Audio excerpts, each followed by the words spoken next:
કતારગામ વેડ road Dabholi 4 રસ્તા શ્રી હરિ મંડપમાં બિરાજતા શ્રી સ્વામિનારાયણ ભગવાનની જય, શ્રી હરિકૃષ્ણ મહારાજની જય, શ્રી લક્ષ્મીનારાયણ દેવની જય, શ્રી નરનારાયણ દેવની જય, શ્રી રાધારમણ દેવની જય, શ્રી મદન મોહનજી મહારાજની જય, શ્રી ધર્મભક્તિ વાસુદેવની જય, શ્રી ગોપીનાથજી મહારાજની જય, શ્રી સિદ્ધેશ્વર મહાદેવની જય, શ્રી વિઘ્ન વિનાયક દેવની જય, શ્રી કષ્ટભંજન દેવની જય. વડતાલ ગાદીને શોભાવતા પરમ પૂજ્ય ધર્મ ધુરંધર 1008 વિદ્યમાન આચાર્ય સનાતન આચાર્ય મહાસમર્થ આચાર્ય ગુરુ શ્રી અજેન્દ્ર પ્રસાદજી મહારાજની જય. પરમ પૂજ્ય ધર્મ ધુરંધર 108 ભાવિ આચાર્ય શ્રી નુગેન્દ્ર પ્રસાદજી મહારાજની જય. સમગ્ર ધર્મકુળ ભક્તિકુળ ભગવાનના વાલા સર્વે મુક્તો સર્વે સંતો ભક્તોના ચરણોમાં કોટી કોટી સાષ્ટાંગ દંડવટ વંદન પ્રણામ સાથે સૌ ભક્તોને જય સ્વામિનારાયણ. શ્રી હરિચરિતામૃત સાગરમાં ભગવાનની લીલા અને આજ્ઞા. ગરડા મધ્ય પ્રકરણનું 63મું વચનામૃત. વળી મુક્તાનંદ સ્વામીએ દરબાર દાદા ખાચર અને બધા હરિભક્તોની આગળ જે વાત કહી હતી તે વાત જેમ છે તેમ હું લખું છું. સંવત 1881ના માક્ષરવદી બીજને દિવસ ભક્તજનને માટે સર્વે સુખના મૂળરૂપ એવા સ્વામી શ્રી સહજાનંદજી મહારાજ શ્રી ગરડા મધ્યે દાદા ખાચરના દરબારમાં પોતાના ઉતારાને વિશે ગાદી તકિયા ઉપર બિરાજમાન હતા અને સર્વ શ્વેત વસ્ત્ર ધારણ કર્યા હતા અને પોતાના મુખારવિંદની આગળ ભજનાનંદ સ્વામી શ્રીમદ ભાગવતનો પાઠ કરતા હતા અને મુનિ તથા દેશ દેશના હરિભક્તની સભા ભરાઈને બેઠી હતી. જેવો જીવ બળ પામ્યો હોય તેના લક્ષણો. પછી મુક્તાનંદ સ્વામીએ શ્રીજી મહારાજને તે વખતે પ્રશ્ન પૂછ્યો જ કે, હે મહારાજ, દ્રષ્ટા અને દ્રશ્યના મધ્યમાં જે વિચાર રહે છે તે દ્રષ્ટા તથા દ્રશ્યને જુદા જુદા રાખે છે તેમાં જીવનું જાણપણું કયું જાણવું અને ઇન્દ્રિયો અંતઃકરણનું જાણપણું કયું જાણવું. પછી પરમ સુખદાયક શ્રીજી મહારાજ બોલ્યા, જે અમને જેમ જણાય છે તેમ તમને વાત કહું છું. જેનો જીવ સત્સંગે કરીને અતિશય બળને પામ્યો હોય તેને તો અંતઃકરણની જેટલી વૃત્તિઓ કહેવાય છે તે જીવની જ વૃત્તિ છે અને વિચાર કરીએ ત્યારે તે વૃત્તિના 4 ક્રિયાએ કરીને 4 વિભાગ જણાય છે. તેથી તે ઇન્દ્રિયો તથા અંતઃકરણને જ્યાં ઘટિત હોય ત્યાં ચાલવા દે અને જ્યાં ઘટિત ન હોય ત્યાં ન ચાલવા દે. અને જેનો જીવ અતિશય બળને પામ્યો હોય તેને તો ક્યારેય ભૂંડું સ્વપ્ન પણ આવે નહીં. કેમ કે ભગવાનનો જ પાવર એટલો બધો હોય. ભગવાનને અને ભગવાનના સ્થાને બેઠેલા એવા આચાર્ય મહારાજને, બંને દેશના આદિ વિદ્યમાન ભાવિ આચાર્ય મહારાજને સમગ્ર ધર્મકુળ પરિવાર, ધર્મકુળ આશ્રિત સંતો ભક્તોને રાજી કરવાનો, પ્રસન્ન કરવાનો, તનમન ધનથી સેવા કરવાની જ એને તાન હોય. એટલે જેનો જીવ અતિશય બળને પામ્યો હોય તેને તો ક્યારેય ભૂંડું સ્વપ્ન પણ આવે નહીં. પણ જેનો જીવ નિર્બળ હોય તેને તો સાંખ્યના મતને દઢપણે અનુસરીને દ્રષ્ટા એવો જે આત્મા તે આત્માપણે રહેવું, પણ ઇન્દ્રિયો તથા અંતઃકરણ ભેળું ભળી જવું નહીં. એવી રીતે સત્તારૂપે રહેતા રહેતા તેનો જીવ નિર્બળ હોય તો પણ તે બળવાન થાય છે. આમ સમજ્યા અને વિચાર્યા સિવાય જીવ બળવાન થતો નથી. અને એથી પણ બળ પામવાનો એક અતિશય શક્તિશાળી ઉપાય છે તે હવે કહીએ છીએ. જો મહારાજે આપણે બળ પામવું હોય તેમાં એક એવો ભગવાન વિચાર વિશે આપે છે, શક્તિશાળી ઉપાય બતાવે છે. એ ઉપાયને આપણે યાદ રાખો. ભગવાન તથા ભગવાનના સંતને વિશે જેને અપાર પ્રીતિ હોય અને તેમની સેવાને વિશે અતિશય દઢ શ્રદ્ધા હોય અને ભગવાનની નવધા ભક્તિએ યુક્ત હોય તેના જીવમાં સેવાની શ્રદ્ધા રાખતા રાખતા તત્કાળ અતિશય બળ આવે છે.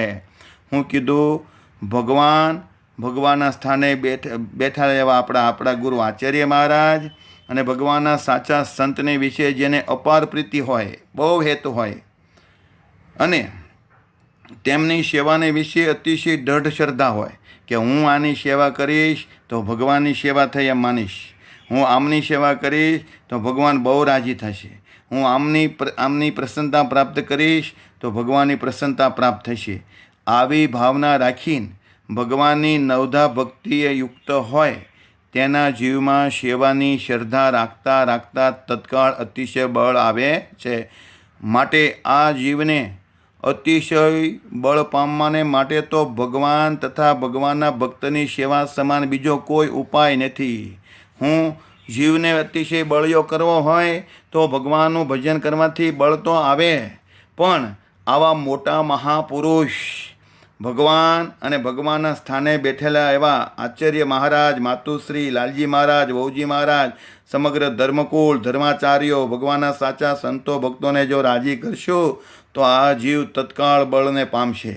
અને તે અમે જેમ જાણીએ છીએ તેમ તેમને કહ્યું છે. ભગવાને જે જાણ્યું તે ભગવાને આપણી માટે કહ્યું. જીવને બળ પમાડવાના ઉપાય. હવે ભગવાન કઈ રીતે બળ પામી એ માટેના ઉપાય બતાવે છે. હવે અમે અમારા અંતરની વાત તમને કહીએ છીએ.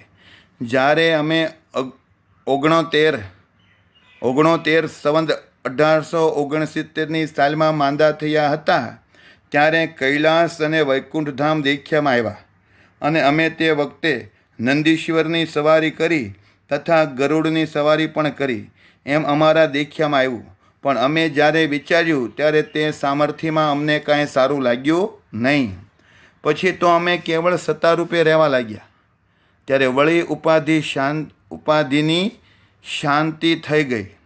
પછી તેમાં પણ અમને એમ વિચાર થયો કે સત્તારૂપે રહેવું તેના કરતાં પણ ભગવાન ને ભગવાનના ભક્તની સાથે દેહ ધરીને રહેવું તે સૌથી શ્રેષ્ઠ વાત છે. માટે અમને સત્તારૂપ રહેવામાં ઘણો ડર લાગ્યો. રખે સત્તારૂપે રહીએ અને પાછો દેહ ન ધરાય.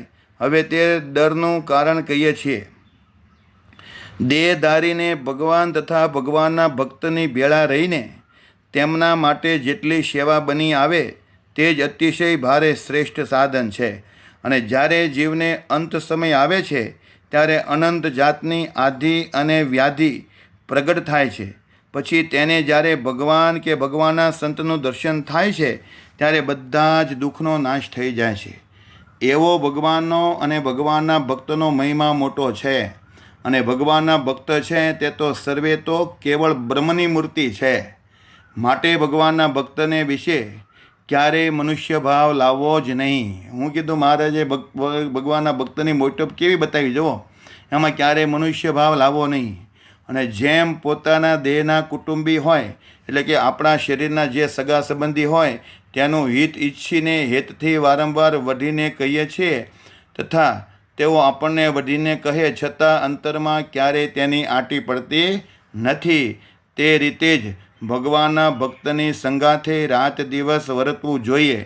અને જેને ભગવાન તથા ભગવાનના ભક્ત સાથે આંટી પડી જાય છે તે તો અમને દીઠો પણ ગમતો નથી. અને તે ઉપરથી રીસ તો ક્યારેય ઉતરતી જ નથી. કેમ જે આ સંસારમાં પંચ મહાપાપના કરનારાનો તો કોઈ દિવસ છૂટકો થાય, પણ ભગવાનના ભક્તના દ્રોહના કરનારાનો તો ક્યારેય છૂટકો થતો નથી. માટે ભગવાનના ભક્ત છે તેમની સેવા કરવી તે બરોબર બીજું કોઈ પુણ્ય નથી. અને ભગવાનના ભક્તનો દ્રોહ કરવો તેના સમાન બીજું કોઈ પાપ નથી. માટે જેને પોતાના જીવને બળવાન કરવો હોય તેણે તો ભગવાન અને ભગવાનના ભક્તની મન કર્મ વચને કરીને શુદ્ધ ભાવે જિંદગીભર છેલ્લા શ્વાસ સુધી સેવા કરવી. જો મહારાજે પોતે પોતાના મુખે ભગવાનના ભક્તનો કેટલો મહિમા કીધો. હું કીધું ભગવાનના ભક્તને વિશે ક્યારેય મનુષ્ય ભાવ લાવવો નહીં. આ કોઈ સામાન્ય નથી. આપણા પૂર્વના અનંત જન્મના અનંત શુભ કર્મ એકઠા થયા હોય એનો જ્યારે ઉદય થાય તે તો આપણે ભગવાનના ભક્ત થવી. એમાંય તે આપણે ભગવાનના ભક્ત થયા પછી ભગવાનના સ્થાને બેઠેલા એવા આપણા આચાર્ય મહારાજ, એમના પરિવારનો અને ધર્મકુળ આશ્રિત સંતો ભક્તોનો મહિમા સમજાય છે. અને સમજ્યા પછી પણ આપણે મૂળ બે ગાદી અને મૂળ ભગવાનના જે મંદિરો, ભગવાને જે પધરાવ્યા દેવ પોતાના સ્વરૂપો, એમાં આપણને નિષ્ઠા અનન્ય થાય. અને એના આશ્રિત ધર્મકુળ આશ્રિત ભગવાનના વાલા સંતો ભક્તોમાં, સાચા સંતો ભક્તોમાં આપણને પ્રીતિ થાય અને એ પ્રીતિ થયા પછી એની વાત મનાય અને એની સેવા કરવી ગમે. બાકી જો ઓછા પુણ્ય હોય તો સત્સંગી થયા પછી પણ સત્સંગમાં, સંપ્રદાયમાં અનેક ફાટાઓ છે. એમાં આપણે ક્યાંક ને ક્યાંક લોભાઈ જાવી, ક્યાંક ને ક્યાંક બંધાઈ જાવી. મૂળ મંદિર, મૂળ દેવ, મૂળ ગાદી, મૂળ આચાર્ય, મૂળ સંત અને મૂળ ભગવાનના સીધી લીટીના પરંપરાના જે સંત, નંદ સંતોની વારસદારના જે સંતો અને મૂળ પરંપરાના જે ગ્રસ્ત હરિભક્તો હતા, દાદા ખાચર, પર્વતભાઈ, ગોરધનભાઈ, એના સીધી લીટીના વારસદાર એવા આપણા હરિભક્તોમાં આપણને ક્યારે હેત થાય તો પૂર્વના કોઈ બહુ મોટા પુણ્ય એકઠા થયા હોય એનો એક સામટો જ્યારે ઉદય થાય તે આપણે આમાં હેત થાય. બાકી તો કોઈ આપણા વખાણ કરે, કોઈ આપણા ગુણ ગાય, જાહેર સભામાં વખાણ કરે, પાન બીડા આપે, હાર આપે, વીઆઈપી બોક્સ આપે, વીઆઈપી જમવાનું આપે, વીઆઈપી ઉતારા આપે, એમાં ક્યાંક ને ક્યાંક બંધાઈ જાવી અને એ ખોટા માર્ગે, ખોટા શીલે, અધર્મના માર્ગે જે ચાલ્યા હોય એમાં આપણને હેત થવા માંડે. સત્સંગી થઈ ગયા તો પણ શું, પણ જ્યારે આપણે નિષ્કામ ભાવે ભગવાનને કેવળ રાજી કરવા માટે આપણે સત્સંગ કરશું તો ભગવાન આપણી રક્ષા કરશે. જો આપણામાં દંભ હશે, કપટ હશે તો ભગવાન ક્યારેય રક્ષા નહીં કરે. ભગવાન મૂળ સંપ્રદાયમાં તો કોને રાખે? જેને ભગવાનમાં પ્રીતિ હોય, ભગવાનમાં જેને પ્રીતિ હોય એવાને જ રાખશે. બાકી તો બધાએ ભગવાનના નામથી, ભગવાનની ઓટ લઈને ઘણા બધું કરી રહ્યા છે, એમાં આપણને હેત થશે. પણ મૂળ મંદિરના વફાદાર રહેવું,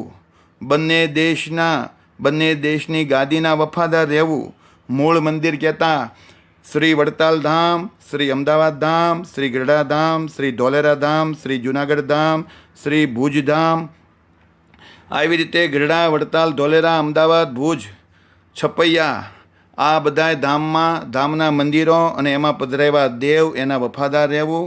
અને જેતપુર, જેતલપુર, મૂળી, ધોળકા આદિ સુરતમાં પધરાવેલા નારાયણ મુનિદેવ, રામપુરા, પછી વાડી મંદિર, પછી દભાણ, આ બધા મંદિરો ભગવાન વખતે હયાતીમાં આ બધા મંદિરો બન્યા છે. એની મૂર્તિ પ્રતિષ્ઠા પણ ભગવાનની હાજરીમાં થઈ છે. એને આચાર્ય મહારાજ, રઘુવીરજી મહારાજ ને અયોધ્યા પ્રસાદજી મહારાજની હાજરીમાં પ્રતિષ્ઠાનું કાર્ય ચાલુ કરી દીધું છે. એ બધાએ મૂળ મંદિરો કહેવાય. આ મંદિરોમાં આપણે હેત થવું જોઈએ, પ્રેમ થવો જોઈએ, તો આપણે અનન્ય ભગવાનના ખરા ભક્ત હોવા જોઈએ.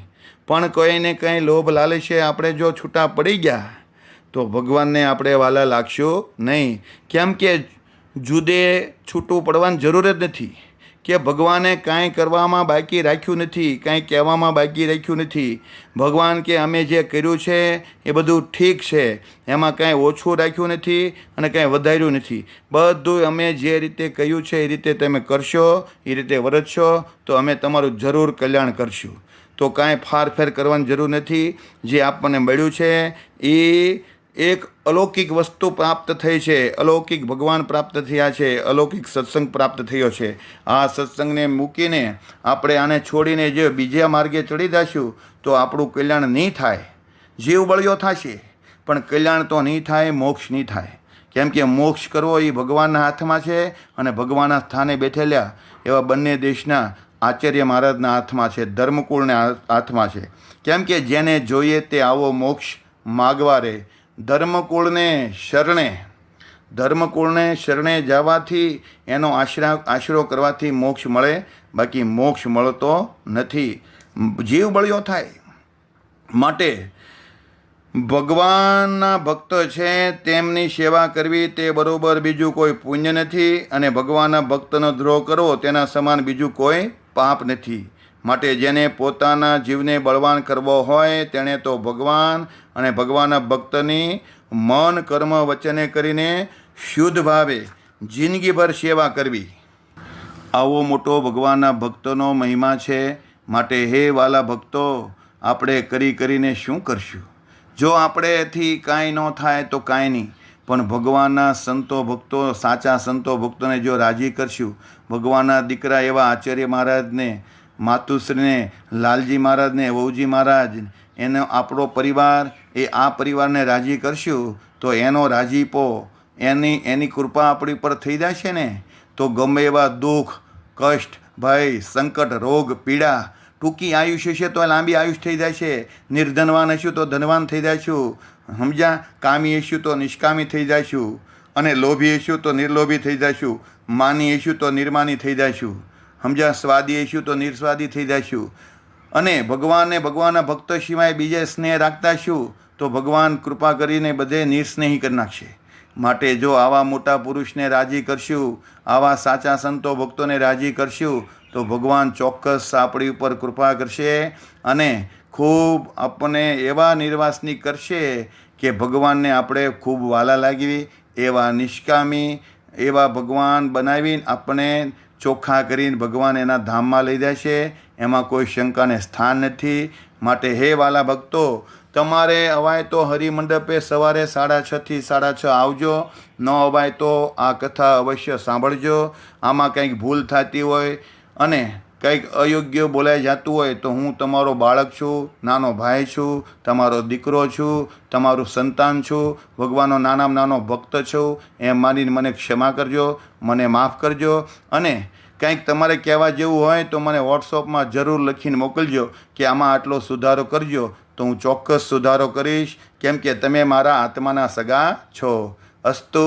જય સ્વામિનારાયણ. આગળની કથા આવતીકાલે.